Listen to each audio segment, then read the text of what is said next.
The Anaheim Ducks, who enter their second season with Greg Cronin as head coach. Last season, if you remember, they started strong. We had Frank Vetrano on the show, and we're like, you guys are going to make the playoffs. And they finished 7th in the division. But you see Frank Vetrano there coming off a 37-goal season. And the story with this team will be implementing more young players, most notably Cutter Gauthier, who is coming off a fun career at Boston College. A lot of drama with the Philadelphia Flyers, forcing his way out of there, and now he's with Anaheim. Now we finally get to see him in the NHL. Other young guys, Leo Carlsson, Mason McTavish taking steps forward. Here's my goal for the Anaheim Ducks, is that they can't trade. They find themselves in a situation where they cannot trade 30-year-old unrestricted free agent to be Frank Vetrano, because they're like, this situation right now is too good. So you want Frank Vetrano in Anaheim for the long haul? Like, you wouldn't want to see him on a contender? Well, there's specifically a contender that I don't want to see him on, and I'm not going to name New York Rangers. I was going names, to. Yeah. But I want what's best. That's heartbreaking, because I think that's the team that he would want to go to the most. Like, based off of the vibes that we got from Frank. Based on his favorite jersey, at least. His favorite jersey he ever. Reflects very fondly on his time with the Rangers, and he was great with the Rangers, and I think they could use a player they like could him. absolutely use him, although who knows, maybe Riley Smith cucked him just a little bit, but they can use more than just Riley Smith. But my goal for this team is, it's not obvious throughout the season that Vetrano gets dealt the deadline. I want them to be in the mix-ish, surprising people. I don't know how realistic that is, because so much of this season is going to be young guys taking steps forward. But what do you feel, or how do you feel about the Anaheim Ducks? Yeah, that's basically it. Like, I think they're very raw, and they're extremely young, but very interesting. And I think this is a big year, a big finding out year for guys like Trevor Zegras. Like, is he going to stick around in Anaheim? I think that he's the guy that really needs to take that big step, because, like, I mean, I don't want to put words in your mouth. I don't think we're the biggest Trevor Zegras podcast, but there's something there, obviously. He's we could a talented be one player. Yeah. I just think that he needs to round out his game a little bit more, be a little bit more consistent, and be like a leader on that team. And haven't seen a lot of leadership from this seat right here. Trevor Zegras, 15 points in 31 games last season. Not good. So not good enough. Hurt. Yeah. Unproductive, obviously frustrated at points, and why wouldn't you be if you've got that kind of talent and it's not necessarily translating to results? You said no leadership out of Trevor Zegras, or haven't seen it so far. The Ducks have figured out their leadership structure, and it's going to start with Radko Gudas. How do you feel about Radko Gudas wearing a C in the NHL and in Anaheim? I mean, it's weird. It's definitely weird. Surprising. It's surprising. It's weird. I would have maybe looked at a Troy Terry to wear that C. The guy that's been there maybe the longest. Or no. Cam Fowler's there. Sorry. Well, I wouldn't give it to Cam Fowler because he doesn't want to fucking be there anymore. That's one thing that I'll say. I want the Ducks to trade Cam Fowler and maybe also John Gibson. It seems like neither one of those guys wants to be there.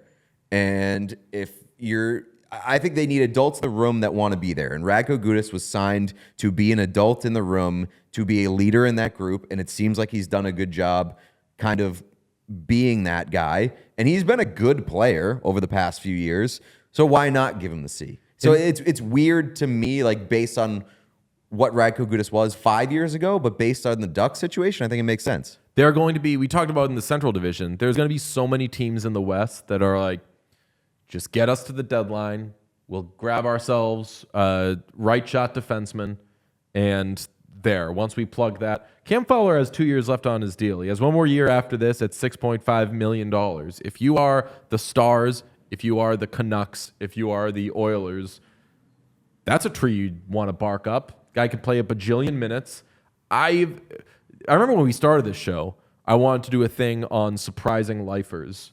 Like players that you're like, hey, did you know that this guy is still on this team? And Cam Fowler is a top four defenseman. He's a top pairing defenseman for the Ducks, but just so surprising that nothing ever ended up kind of shaking out there. And especially for all the change the Ducks have experienced over the years, and even specifically on defense. Yeah. The guys that they've moved out, and just Cam Fowler has stayed there since, I believe, being drafted in 2010. He was part of that Taylor Hall, Tyler Seguin, Jeff Skinner draft. Hey, thanks for watching the channel. We appreciate everybody who checks out our stuff, but 80% of our viewers are not actually subscribed to this page, so if you could smash that subscribe button, it would go a very long way for us. The more subscriptions we have, the more visibility we get from YouTube, which allows us to do more. So press that button. Thank you. I also think that he made himself pretty difficult to deal, which is probably one of the reasons why they didn't trade him and he hasn't been traded. It seems like that's flipped a little bit over the past year or so. But yeah, I'd like to see them kind of move on from those guys and get something for him, especially because I think Lucas Dostal is ready to go. I've been impressed with what I've seen from him over the past year or so. I think he's ready to be the guy. And John Gibson hasn't been that good and like the dude that he once was for a while now. So I'd move on. And if you are the Ducks and you're thinking about at some point, does this Cam Fowler thing ever end?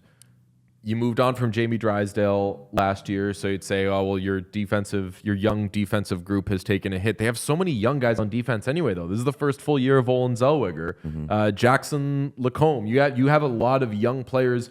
Pavel Mintyukov. On defense anyway, so that's something I'd entertain. Mainly with the Frank thing, I just want everybody to be happy, and I want Frank Vatrano to score a bajillion goals. Again, I mentioned Cutter Gauthier, who I believe has the 6th best odds to win Rookie of the Year. 5th best odds. Very sorry to Cutter Gauthier. He's not the player that I think has the most obvious breakout season ahead of him, and that's Mason McTavish, who enters his 3rd full season, has not scored 20 goals yet in the NHL, but it feels like he has arrived. Mm-hmm. He's definitely arrived, but he hasn't broken out. Yeah, there was a point last year where we were like, oh, this guy is like about to explode. He is going to be like their like central core guy, I think. Like he might be their most well-rounded player. I love him and Troy Terry on the line. Yes. Love both of those players a ton. So he's obvious to break out. And then the other one, how many games do they let Leo Carlsson play this season? Because they took him 2nd overall in 2023 and famously really wanted to load manage him. And I guess why not? That team did not, despite its start, have major designs on making a playoff run.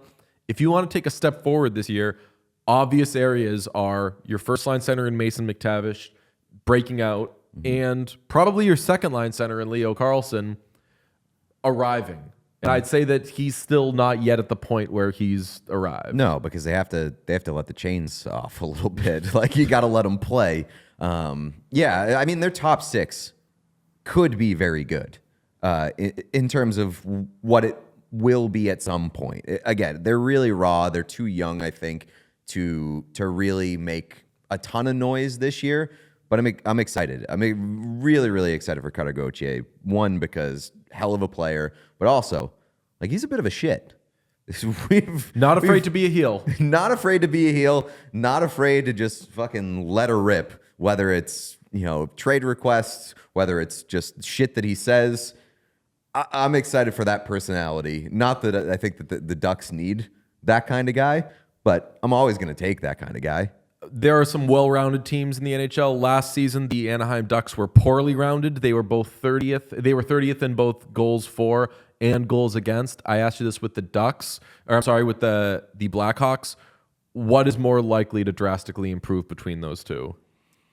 The goal scoring. Just like Chicago, like the young guys will be older. If McTavish scores more, if Zegras is healthy for a full year, I mean, hell, right now, if you look at Daily Faceoff, or at least when I made my little cheat sheet study guide thing, they have Trevor Zegras, first line left wing, Frank Vatrano bumped down to the 3rd line. Like if they are at a point where Frank Vatrano looks like Frank Vatrano from last year and he's more of just a middle 6 player, then oh my God, I'm not saying playoff run. I hope playoff run, but they could be a young team that just scores a bajillion goals, and that would rock, and allows a bajillion goals. Right. That's the point that I was going to make, too. Like, they might become one of my favorite types of teams in the league. It's a young team that scores a bunch, lets up a bunch, extremely high-event, entertaining hockey. Like, they could be the Buffalo Sabres from, like, a few years ago. Coordinator. I think they're going to be fun this year, and that's probably the best that you can ask for as a Ducks fan. But like, they might rock. Peter, Endearing and derogatory. I'm sorry, Sean. Did you? Have I was something? going to say for those invested in the Cutter Gauthier Philadelphia Flyers revenge tour, we have to wait all the way until December 28th for them to play the Flyers for the first time, and January 11th for them to go to Philadelphia for the first time. Yeah, that's a bit of a bummer that they don't. That's a fuck up on the schedule makers' part that the Philly thing doesn't happen earlier in the And it's season a 4 happen p.m. first. Oh, it's 4 p.m. Pacific. Never mind. Okay. So 7 p.m. on a Saturday though. So prime time viewing for. Hopefully, I mean, Cutter will have gotten off to a start by then, though. So he'll have like 11 goals already. I did hear, by the way, got a little inside information that the Ducks are about to do some game presentation shit this year that is going to rock your dick off. It does involve the offspring. I don't think so because Can't rule it out. Because no, you can rule it out because the little tidbit of information that I got was that they might be the first team in the NHL to do this certain thing. So, like, it might be a groundbreaking type of thing that the Ducks are doing. Which, if that was the case, they did it last year. We